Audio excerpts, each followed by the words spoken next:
What's going on, guys? The SSM back again with another video. Thank you for stopping by. I hope that you're having a great day. And today we're kicking off a brand new series for the channel for the off season, just some extra content and things to talk about. We're going to be breaking down every positions group for the Miami Dolphins coming into the 2021 season. And there's a lot to talk about. We added a lot of pieces in the draft and free agency. So I'm really excited to break down a lot of these positions groups and kind of give you my opinion on what it's looking like and who I think is going to start, all that stuff. So if you're interested in the Miami Dolphins, if you're interested in the content for the Miami Dolphins, definitely do me a huge favor. Subscribe to the channel, like this video, and share it with your friends too, because those three things help grow the channel a ton. They mean a lot to me, and they also make sure that no one misses a step this off season.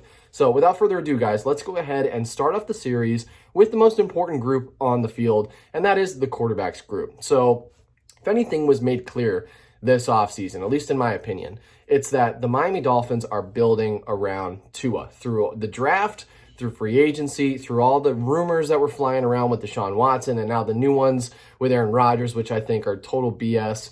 It was very, very clear. The Dolphins are going to build around Tua. They're going to give him a legitimate shot with a solid team. We don't want him to be Josh Rosen 2.0. That's not what we're looking for. We want to give him a consistent, good team. We don't want the Sam Darnold situation, so we're going to put wide receivers around him. We're going to put a better offensive line around him. We're going to have consistent coaching and a winning culture. So all of those things are set up to help Tua succeed. And so for those of you who have been watching the channel for a little while, you would know that I've been heavily critical of Tua in the past, and even, more recently too, been critical of us drafting him in the first place, of his performance on the field. But none of that means that I wouldn't support Tua on the field when he plays. He is the quarterback of my favorite team. He is the quarterback of your favorite team. So regardless of whether you thought it was a great decision to draft him or not, he's the quarterback. So you're going to want him to succeed because that's always good for the team. And I think the Dolphins are doing the right thing, 100%. You want to put the best options out there for Tua so that he can have the best shot at success. And I'm rooting for that. I think we did a great job this offseason signing wide receivers, signing offensive linemen, drafting wide receivers and offensive linemen. Just improving this team altogether, I think, is the best thing that we can do. You can't be too quick to judge a quarterback, especially a quarterback. I mean, any player, but especially a quarterback. You can't be too quick to judge them and kind of throw them in the trash after a year. And Tua's only really played half a year. So you can't be so fast to put him on the chopping block. You're done. You didn't perform, because not everybody's going to perform like Justin Herbert in their rookie year. It's just not the case. There's a million quarterbacks out there who've had a rough rookie year and then went on to be extremely successful. I mean, you could reference 1.5 million quarterbacks through the history of the NFL. It's what happens. Maybe Tua is one of those guys. Maybe he isn't. I don't really know. And I'm sure nobody knows at this point.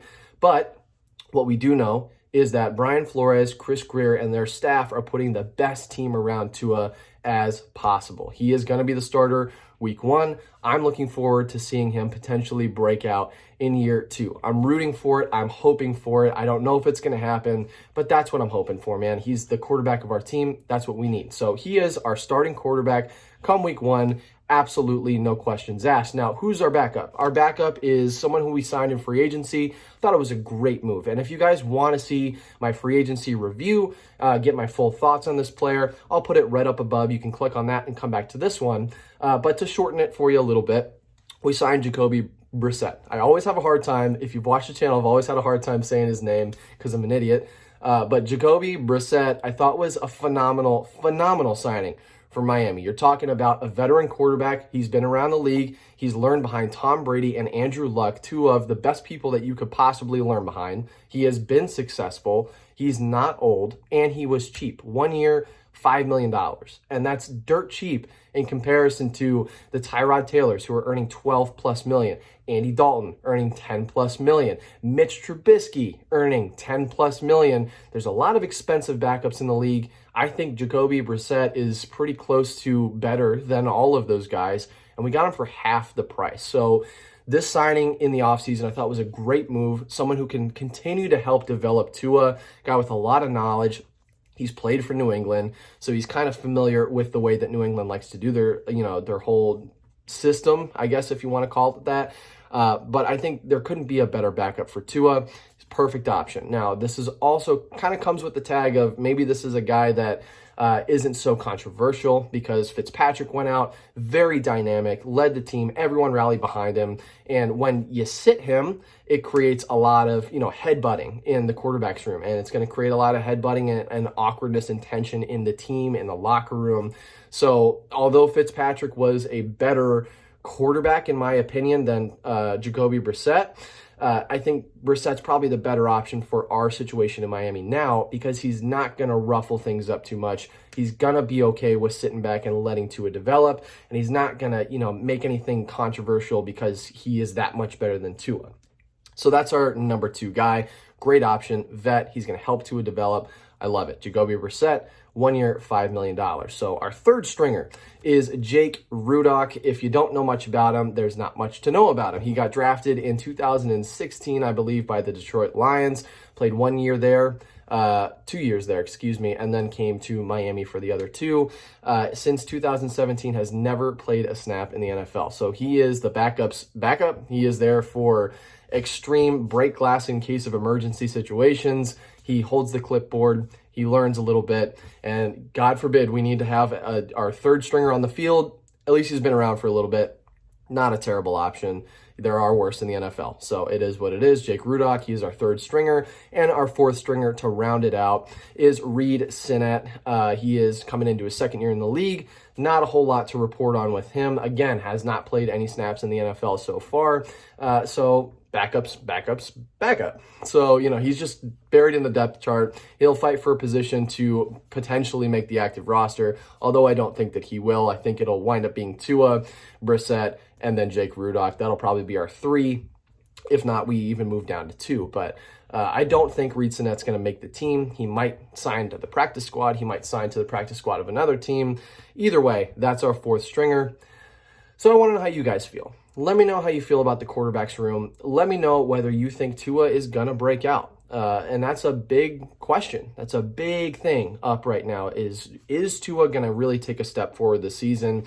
And if he doesn't, is he going to be gone? So I want to know how you guys feel down below. Do you feel confident in Tua? And I want to say, to round out this video, I feel confident that Tua will take a step forward this season. He needs to. So I feel like he's going to have that fire lit under his butt, and he's going to know it. I need to get it together. But I think that Tua will take a step forward. It would be pretty impossible not to with the improvements that have been done to the offense. It's a better line. It's a better receiving core. And because of the better line, our running backs room is going to succeed as well. They're going to do a better job. So I think Tua has no options but to take a step forward. It's just a matter of how much further he can go with his game as opposed to last year. So I want to know what you guys think down below. Leave your thoughts, leave your comments, and thank you so much for stopping by for another video. Tomorrow, I have a quick update. Sorry, I'm kind of all over the place. This is right off the cuff, no script or anything, so I'm just talking to my phone. But tomorrow, our full schedule gets released. I will be giving you my thoughts on that. I will be giving you my review on that. So if you're interested in that, hit the bell icon so you don't miss any of our uploads.